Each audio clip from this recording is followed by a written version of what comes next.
다시 군주, 현주 얘기로 돌아가겠습니다.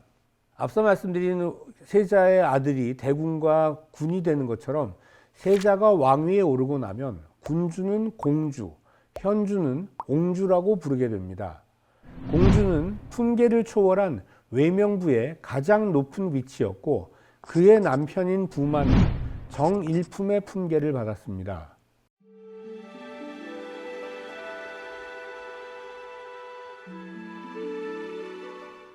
공주와 옹주 외에도 외명부의 주축을 이루는 여인들은 문무관의 부인들입니다. 문무관의 부인에게도 그 남편의 품계에 따라서 대우를 해주는데 정일품과 종일품의 문무관의 부인에게는 정경부인이라는 자코를 주었고요. 왕비의 어머니인 부부인, 임금의 유모인 봉보부인과 동격의 대우를 받았습니다. 군부인은 정일품 또는 종일품의 종친 부인에게 내려진 자코였습니다. 정부인은 정이품 또는 종이품의 문무관의 부인에게 내려졌고 현부인은 정이품 또는 종이품의 종친의 부인에게 내려진 자코였습니다. 숙부인은 정삼품 당상관의 부인, 신부인은 정삼품 당상관 종친의 부인에게 봉작되었습니다. 정삼품 당화관의 부인은 숙인, 정삼품 종친의 부인은 신인이라고 하였고요. 정사품, 종사품 이하의 문무관 부인도 이렇게 남편의 품계에 따라서 영인, 공인, 선인, 안인, 단인이라고 하였습니다. 마지막으로 정부품 또는 종부품의 부인에게는 유인이라는 자코를 내렸습니다.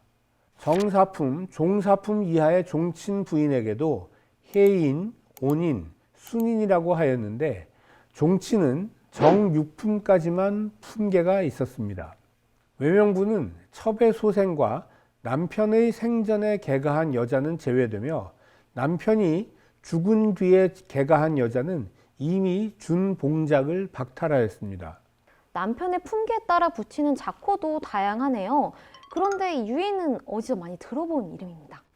유인은 정구품, 종구품 부인에게 내려진 자코지만 아무 벼슬이 없는 양반의 부인이 죽었을 때 성씨 앞에 유인을 붙여주었습니다. 한마디로 죽은 후에 한 계급 올려주는 것과 같은 논리라고 보시면 됩니다. 그래서 요즘도 위패에 유인이라고 먼저 쓰고 본관 쓰고 무슨 시, 지위라고 쓰는 것입니다.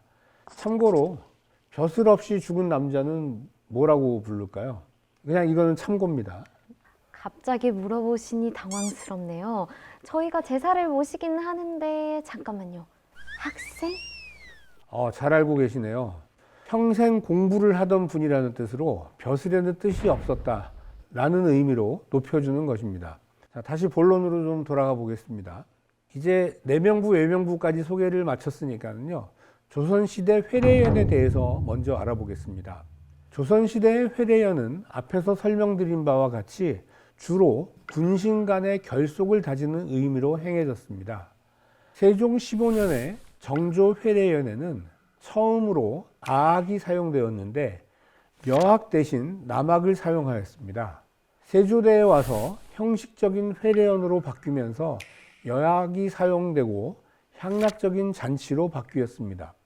그러나 사림이 등장한 성종대에는 회례연에서 여악이 금지되고 이후 회례연은 거의 열리지 않았는데 다시 연산군대에 와서는 거의 매년 행해지기도 하였습니다.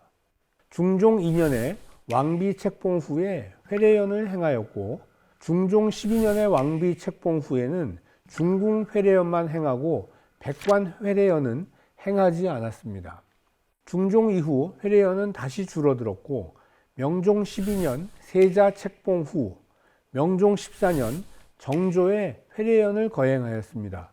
선조 35년에는 왕비 책봉 후 왕비가 내외 명부에게 회례연을 베풀었다고 한 기록을 마지막으로 회례연은 사라진 것으로 보입니다.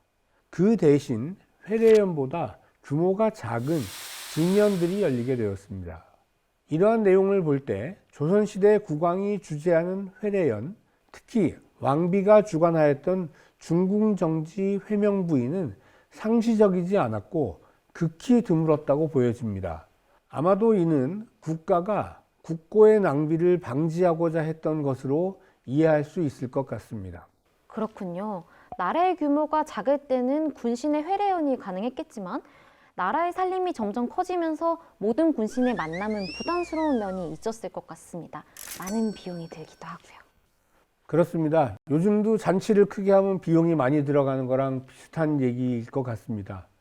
조선시대 때 중궁정지 회명부위가 많이 열리지 않았다고 하더라도 실제로 조선시대 때 행해진 의례였고 여성들만이 참여하는 독특한 의례였으므로 새해를 맞이한 이 시기에 소개해 드리고자 합니다. 중궁정지 회명부위는 2000년, 2001년, 2002년에 창경궁에서 재현되었던 의례로 당시로서는 매우 관심을 받은 행사였습니다. 중궁정지 회명부위는 왕비의 거처인 내전에서 행해졌던 행사이지만 관람객들의 관람을 돕기 위해서 창경궁 명정전이라는 전정에서 행사를 재현하였었습니다. 이런 의례도 재현한 적이 있었군요. 규모가 굉장히 컸을 것 같아요. 요즘은 국가나 지자체에서도 이렇게 대규모 의례를 시행하려고 하지 않아서 할 수 없지만 당시만 해도 정부에서 궁중의례 재현에 대해서 많은 관심을 가지고 있었기 때문에 참으로 다양한 전통 행사를 많이 재현할 수 있었습니다. 진짜 제가 이 코너를 계속 보면서 전통 의례에 대한 관심이 정말 많이 생겼거든요. 근데 이제 이런 행사를 보기는 좀 힘들겠죠? 글쎄요. 아마도 그럴 것 같아서 제가 이렇게 기록을 남기고 있는지도 모르겠습니다. 이렇게 아름답고 장중한 전통 의례를 다시 할 수 있다는 보장이 없기 때문입니다.